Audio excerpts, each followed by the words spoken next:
ஆதரவு அவங்களுக்கு இருக்குது. நீங்க இவ்வளவு குற்றச்சாட்டு சொல்லியுமே அவங்களுக்கு வெளியில வரலையே.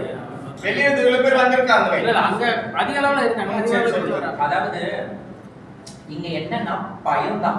பயம். நீங்க நல்லா யோசிங்க.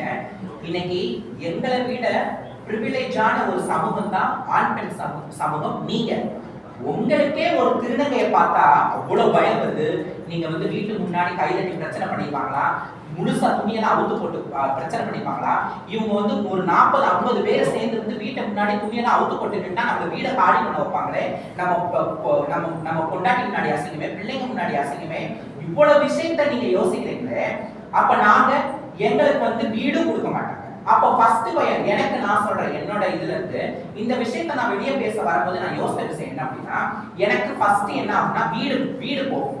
சரிங்களா? நான் வந்து ஒரு எம்என்சில ஒர்க் பண்ணிட்டு இருக்கேன். எனக்கு வீடு போனா நான் எங்க இருப்பேன்? எங்க அம்மா அப்பா என்னை ஏத்துக்கல. நம்பி வந்த இவங்களே